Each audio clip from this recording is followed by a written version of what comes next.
Now, with that, we kind of talked about some storylines, some surprises, some disappointments. I know our number one surprise was the Windsor Lancers this year. We talked about it a bit so far, mentioning Austin Kennedy coming in for Sam Mallion in Week 2 against Laurier, shocking the Golden Hawks 41-40.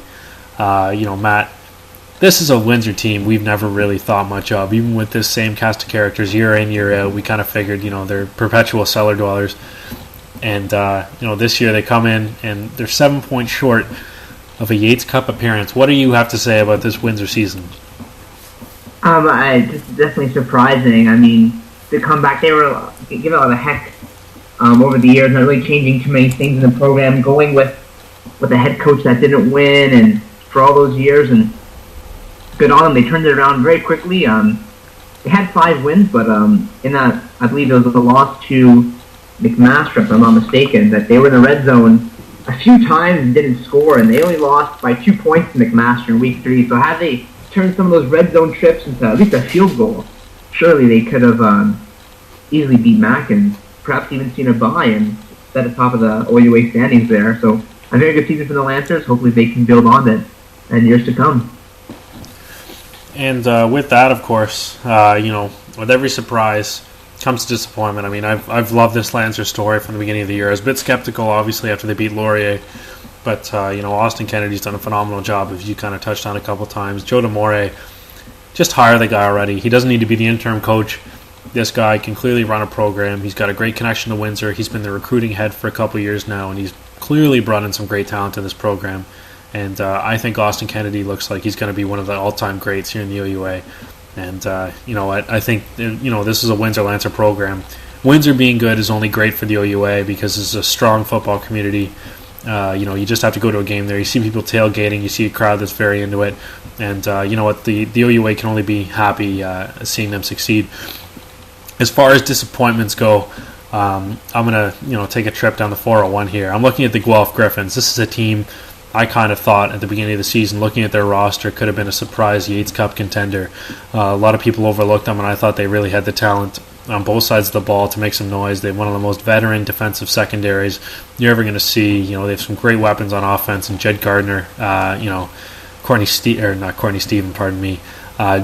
Saxon Lindsay, and obviously his brother's kind of taking the reins of quarterback right now. For me, the Guelph Griffins should have been a playoff team. Really should have got things together. I'm not sure if it's a coaching issue. I'm not sure if it's just a player chemistry issue, but this is a team that, to me, really should have done a lot better with the weapons they have. I apologize for my Courtney Stephen misspeak. I'm sure many of you know that Saxon Lindsay played for the Wilfrid Laurier Golden Hawks a couple years ago and caused me to misspeak. That's kind of my disappointment of the season. I really thought the Guelph Griffins should have done better. Matt, what do you think disappointment-wise for you? I'm going to go with the Wilfrid Laurier Golden Hawks. I thought they would have had a better season than they did. They brought back a lot of players on both sides of the ball. I mean, they get beat at home by Windsor, and the next week get absolutely shellacked by the Queens Gales. Just a lot of problems overall. Shane Kelly just turning the ball over. I mean, you can't be winning football games with your quarterback throwing that many picks. I was at their 100th anniversary game against Ottawa in early October there. And the first play of the game, with the first possession for Laurier, he threw a pick, and I'm like, oh dear, they're going to get embarrassed at homecoming. But he turned it around there, but that was more the exception rather than the rule. He turned the ball over a lot. Their running game didn't get going, and the Laurier's program seems to take a few steps backwards this year. Couldn't agree more. I mean, we kind of talked about this in weeks and days past where, perhaps this is a time that maybe things need to change at Laurier. There's been some intimation over the web. I'm thinking of the forums on CISfootball.org, which I know I like to peruse quite frequently, that perhaps Ryan PR might be over his head at offensive coordinator. And you know what? At some point, you kind of have to wonder if maybe that's the case. Although, there's an issue there of, what about the talent? Quarterback hasn't really matched the talent of wide receiver. Shane Kelly obviously was supposed to be a bit of a fix-it over Luke Thompson, Evan Polyak, who's no longer with the program. Luke Thompson converting to safety. And, I just kind of have to wonder if maybe this isn't so much a personnel issue as it is a coaching staff issue. And I look at the run game sometimes, and they seem to, really have an inability to run at times.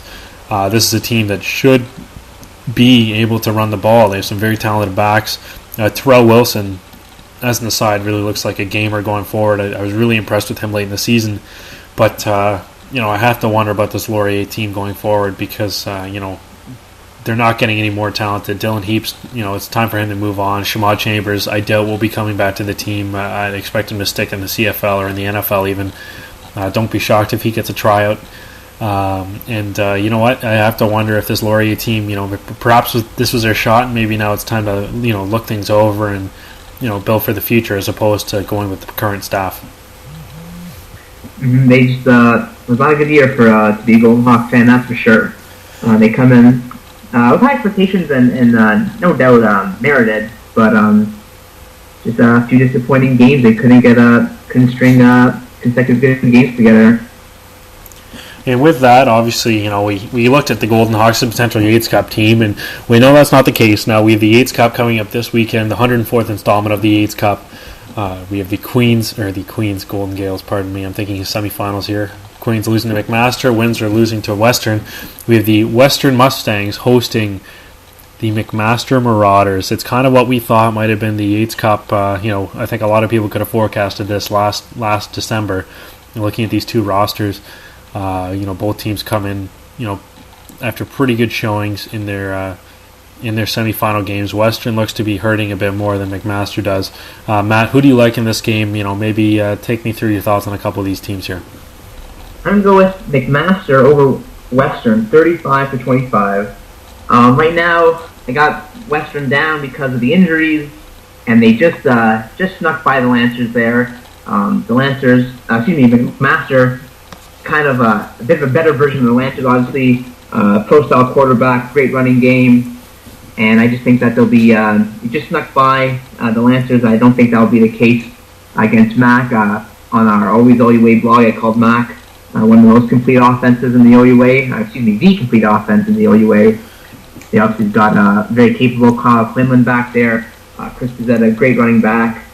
And as you mentioned, Chris, a great receiving core as well, led by Michael DeRoche. I think Mac takes this one. And I have to agree with you there. I think the Gales or the game will be a bit closer. I keep saying Gales. I don't know what. I really like McMaster to come away with this win. I think it'll be a bit closer. I think somewhere around the range of 24-22.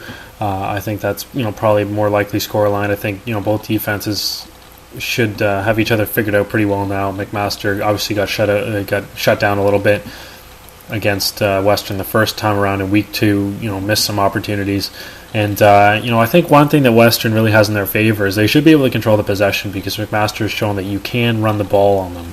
Ryan Granberg had some great runs last week, and the Gales really had some effective rushing ability on the ground, but the problem was they threw so many picks in the first half, they put themselves down early, and they couldn't really develop their ground game. And I think Western, they're very good at protecting the ball for the most part. Obviously, Ben Rossing had 3 picks last week in substitution for Donnie Marshall. I think that's going to be the real key, actually, is if Donnie Marshall plays, because he adds a much different look to that offense in terms of what he adds in terms of the option game and just deception. Which is always, kind of an offensive coordinator's secret weapon. That being said, I still like the Marauders. I think they're a more complete team.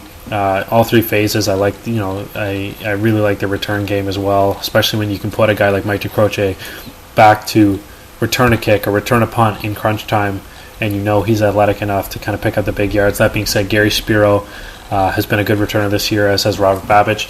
I like the McMaster Marauders. I think 24-22. Is kind of the range I'm looking at, although, feel free to take the over or the under if you're so inclined, because I think this is going to be a really good game, and I think it could go, any number of ways. But, I said last week that I thought the winner of the Queens McMaster semifinal would go to a Vanier Cup, and I really am going to stick with that. I think, McMaster wins this game, and I think that they make an appearance in Vancouver, BC in 2 weeks. That should be a great game.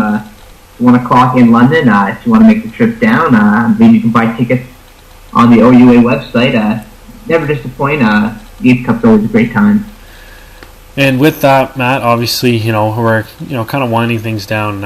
Any forecasts for after the season? What you're looking for from anybody or any program? Not too much. The Ravens will definitely be a storyline there. Now there's going to be 11 teams in the OUA.